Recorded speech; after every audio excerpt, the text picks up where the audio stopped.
نبی کریم صلی اللہ علیہ وسلم نے فرمایا، ابن آدم اپنے رزق سے اس طرح بھاگنے لگے جس طرح اپنی موت سے بھاگتا ہے، تو اسے اس کا رزق اس طرح ڈھونڈ لے گا جس طرح اس کی موت اسے ڈھونڈ لیتی ہے۔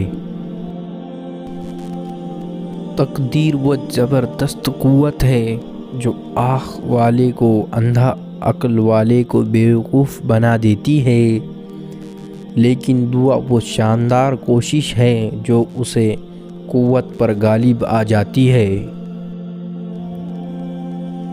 تقدیر اس کو کہتے ہیں جو انسان کو کھینچ کر وہاں لے جائے جہاں وہ جانا نہ چاہتا ہو۔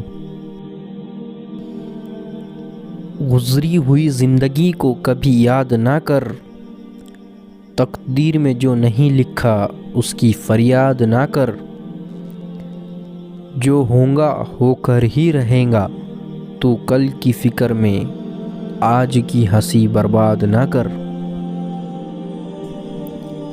تقدیر، قسمت، وقت اور زندگی کی ڈور کسی کو چھوڑ جانے کی محتاج نہیں، لہٰذا اگر کوئی دوری اختیار کرنے دیجیے۔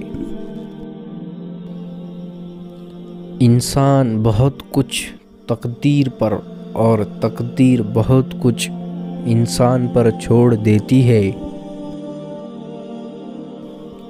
زندگی تصویر بھی ہے اور حقیقت بھی، فرق ہے تو رنگوں کا ہے، من چاہے رنگوں سے بنے تو تصویر اور انجانے رنگوں سے بنے تو تقدیر۔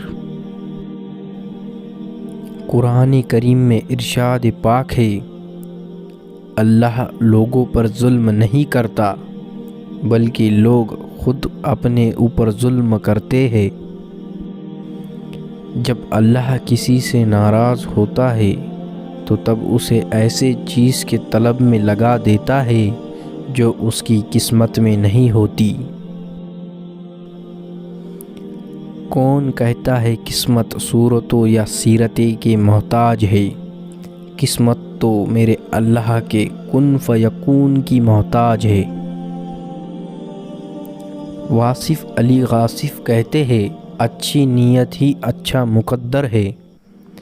اس شخص کی تقدیر بگڑ جاتی ہے جس کی نیت میں فتور ہو۔ نیت کا برا انسان مقدر کا برا ہوتا ہے۔ حضرت علی رضی اللہ تعالیٰ عنہ نے فرمایا، اچھے لوگوں کا تمہاری زندگی میں آنا تمہاری قسمت ہوتی ہے اور انہیں سنبھال کر رکھنا تمہارا ہنر ہے۔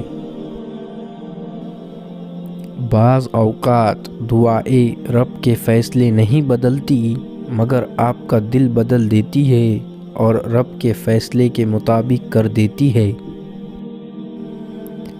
اگر ایک تارہ تم سے گم ہوا تو کیا ہوا، پورا آسمان تاروں سے بھرا ہوا ہے، اور اگر بھرے آسمان میں سے بھی کوئی تارہ تمہاری قسمت میں نہیں تو یقین جانتا ہے شاید چاند ہی آپ کا نصیب ہو۔